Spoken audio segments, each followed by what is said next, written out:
আমাদের সবার মনে প্রায় একটি প্রশ্ন আসে, পৃথিবী যেহেতু ঘূর্ণায়মান, তাহলে যদি একটি বিমানকে কিছু সময়ের জন্য উপরে তুলে স্থির রেখে তারপর আবার নিচে নামিয়ে নেওয়া হয়, তাহলে কি বিমানটির অবস্থানের পরিবর্তন ঘটবে, নাকি বিমানটি ঠিক আগের অবস্থানেই থাকবে? আজকের ভিডিওতে এই বিষয়টিকে সহজভাবে বলার চেষ্টা করব। বিষয়টিকে বোঝার জন্য একটি চলন্ত বাস অথবা ট্রেনের কথা কল্পনা করুন, যেখান থেকে আপনি একটি বলকে উপরে ছুটতেছেন, আবার ধরতেছেন। কিছু সময়ের জন্য বলটি শূন্যে ভাসমান থাকবে, কিন্তু তবুও বলটি পিছনে যাবে না, বরং আবার আপনার হাতেই আসবে।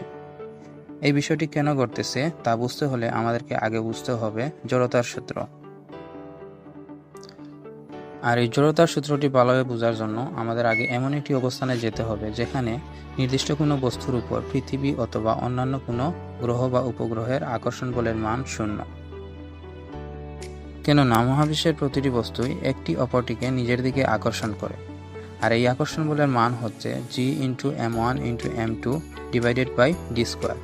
এখানে m1 এবং m2 হচ্ছে বস্তু দুইটির ভর, আর d হচ্ছে বস্তু দুইটির মধ্যকার দূরত্ব। এখন একটি বস্তু যদি পৃথিবী এবং আরেকটি বস্তু যদি একটা অ্যাস্টেরয়েড অথবা মহাকাশযান হয়, এক্ষেত্রে বস্তুটির ভর খুবই নগণ্য হয়, পৃথিবী এবং বস্তুটির মধ্যকার আকর্ষণ বলের মান তুলনামূলক কম হবে। কিন্তু যদি একটি বস্তু হয় চাঁদ আর আরেকটি বস্তু হয় পৃথিবী, সেক্ষেত্রে চাঁদ এবং পৃথিবী উভয়ের ভর বেশি হওয়ার কারণে আকর্ষণ বলের মান তুলনামূলক বেশি হবে। তাই পূর্ববর্তী আকর্ষণ বলের সমান হতে হলে তাদের দূরত্ব অবশ্যই বৃদ্ধি পাবে। জড়তার সূত্র অনুযায়ী কোনো গতিশীল বস্তু সবসময় গতিশীল থাকবে এবং কোনো স্থির বস্তু সবসময় স্থির থাকবে, যতক্ষণ না তাতে কোনো বাধা প্রদান করা হচ্ছে। এখন যদি আমরা চলন্ত ট্রেনের প্রসঙ্গে আসি, তাহলে যখনই ট্রেনটি স্টার্ট করা হয় তখনই ট্রেন এবং ট্রেনে থাকা যাবতীয় বস্তু একই বেগে গতিশীল হয়,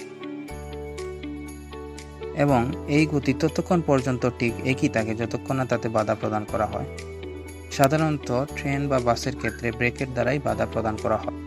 তাই যখন ট্রেনটি স্টার্ট করা হয়েছিল, ট্রেনটি যে বেগে চলতেছিল আপনার বেগও ঠিক একই ছিল এবং আপনার হাতে থাকা বলটিও ঠিক একই ছিল। এজন্যই আপনি বলটি ছুড়ে দেওয়ার পরও সেটি আপনার হাতেই এসেছে। কিন্তু এবার যদি আপনি বলটিকে বাইরে ফেলে দেন, তাহলে দেখবেন কিছু সময় সেটি ট্রেনটির সাথেই যাবে, কিন্তু একটু সময় পর সেটি পিছনে পড়ে যাবে। কিন্তু যেহেতু গতিসূত্র বলতেছে যতক্ষণ না তাতে বাধা দেওয়া হয় ততক্ষণ সেটার বেগ একই রকম থাকার কথা, তাহলে সেটি কেন পিছনে পড়ল? এখানে বাইরে ছুঁড়ে ফেলে দেওয়া বলটি বাইরের বাতাসের দ্বারা বাধাপ্রাপ্ত হয়েছে। তাহলে প্রশ্ন আসতে পারে, ট্রেনের ভিতরে কি বাতাস ছিল না?